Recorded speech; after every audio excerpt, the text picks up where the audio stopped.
मंडळी नमस्कार. मी सुमित गोयलकर तुमचं स्वागत करतो माझ्या या चॅनलवर, ज्याचं नाव आहे मी ट्रॅव्हलकर. या चॅनलवर आपण जाणून घेणार आहोत टुरिस्ट विजाबद्दल. मागच्या व्हिडिओमध्ये मी तुम्हाला टुरिस्ट विजाबद्दल एक बेसिक इन्फॉर्मेशन सांगितली. ह्या व्हिडिओमध्ये मी तुम्हाला सांगणार आहे सविस्तर टुरिस्ट विजा ही प्रोसेस कशी आहे ती. मंडळी, टुरिस्ट विजा म्हणजे तरी काय? तर टुरिस्ट विजा म्हणजे परदेशात फिरण्यासाठी दिली जाणारी परवानगी.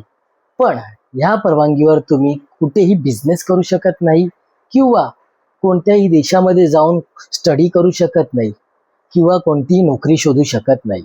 हा पूर्णपणे साईट सीनसाठी दिला जाणारा विजा आहे आणि या विजावर तुम्ही फॅमिली व्हिजिट किंवा वेकेशनसाठी जाऊ शकता. आता आपण पाहूया टुरिस्ट विजाची चेकलिस्ट. त्याप्रमाणे आपल्याला डॉक्युमेंट्स अरेंज करावे लागतात, जसं की passport, photographs, bank statement, covering letter, ITR, तुमची फ्लाईट तिकीट, आयटनरी आणि हॉटेलची कन्फर्मेशन्स. हे सर्व डॉक्युमेंट्स विजासाठी मॅन्डेटरी ठरतात.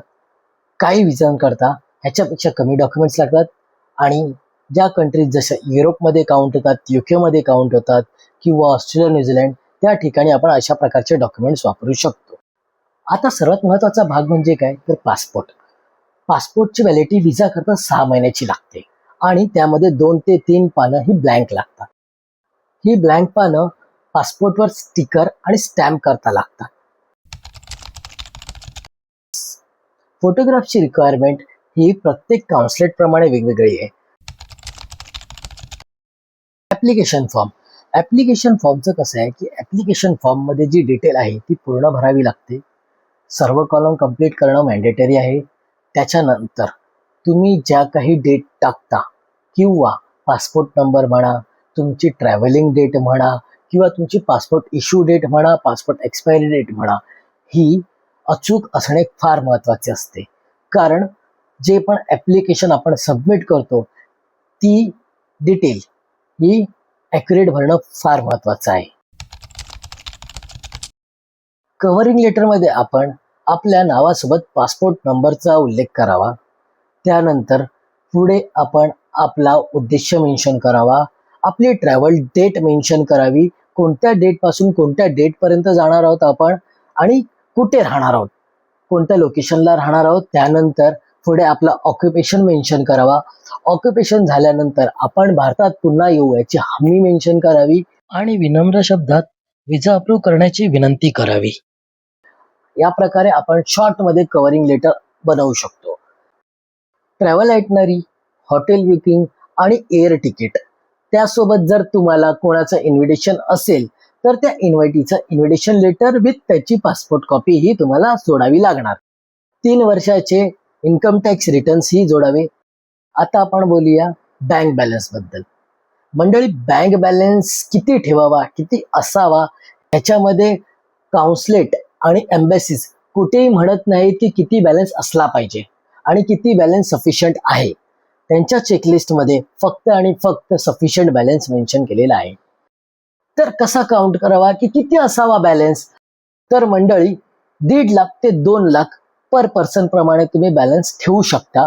तुमच्याकडे इतर सेव्हिंग असेल तर ती इतर सेव्हिंग, जसं की फिक्स्ड डिपॉझिट्स आणि तुमचं PPF सेव्हिंग, अशा प्रकारचं काही ॲसेट किंवा त्याच्या व्यतिरिक्त जर तुम्ही नॅशनल सेव्हिंग स्कीम्समध्ये काही गुंतवलेले असतील तर ते हे सपोर्टिंग म्हणून डॉक्युमेंट्स तुम्ही त्याच्यासोबत जोडू शकता. पण 1.5 लाख ते 2 लाख हा सर्वसाधारण बॅलन्स युरोपसारख्या देशांसाठी किंवा ऑस्ट्रेलिया, न्यूझीलंड सारख्या देशांसाठी तुम्ही दाखवू शकता. एवढा बॅलन्स इनफ होतो जर तुमची टूर असेल 5 ते 7 दिवसांची. Occupational documents. ऑक्युपेशनल डॉक्युमेंट्समध्ये तुम्ही जर कोणत्या कंपनीत वर्किंग आहात किंवा तुम्ही जर कोणता बिझनेस करत असाल तर त्या अकॉर्डिंगली डॉक्युमेंट्स लागतात. जसे की तुमची 3 महिन्याची पे स्लिप, तुमचं लिव्ह सँक्शन लेटर, त्या लिव्ह सँक्शन लेटरमध्ये तुमचा ट्रॅव्हल पिरियड मेन्शन असला पाहिजे, तुमची व्हिजिटिंग कंट्री मेन्शन असली पाहिजे आणि तुमचं एम्प्लॉयमेंटचा ID आणि नाव हे असावं लागतं. सोबत जे तुमची लिव्ह ग्रँट करणार आहेत त्यांची खाली नाव, डेजिग्नेशन आणि कॉन्टॅक्ट डिटेल असली पाहिजे आणि त्यांची सिग्नेचर ही महत्वाची असते. आता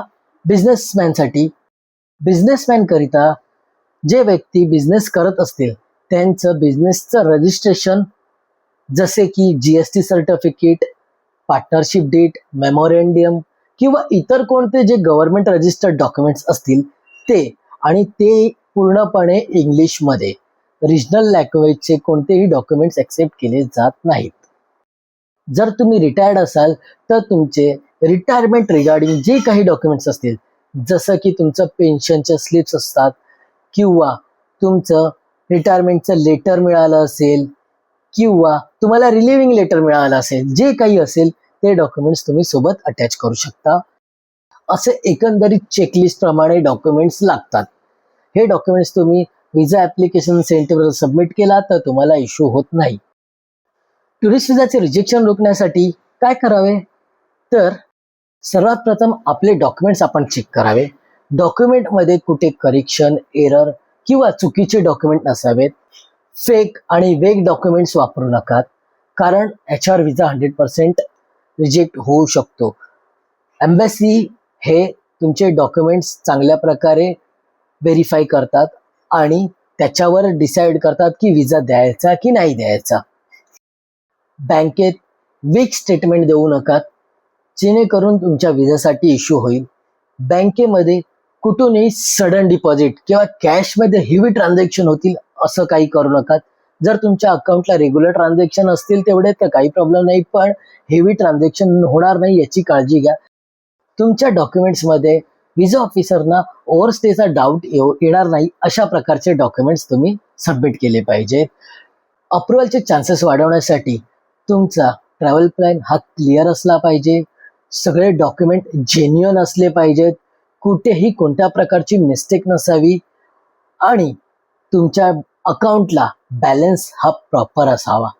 इनसफिशियंट बॅलन्स किंवा कोणत्याही प्रकारची छेडछाड केलेले डॉक्युमेंट्स, अशा प्रकारचे डॉक्युमेंट्स कुठेही सबमिट करू नका. हे तुमच्यासाठी खूप धोकादायक ठरू शकतं विजा येण्याकरता, कारण टुरिस्ट विजाचे डॉक्युमेंट हे फार स्ट्रिक्टली चेक केले जातात. प्रॉपर फाईल प्रिपरेशन केल्यास तुमचे डॉक्युमेंट्स हाताळणाऱ्या व्यक्तीलाही डॉक्युमेंट्स हाताळताना आणि विजा देताना कोणत्याही प्रकारचा इश्यू वाटणार नाही. हा व्हिडिओ जर उपयुक्त वाटल्यास सबस्क्राईब करा, लाईक करा आणि शेअर जरूर करा. धन्यवाद.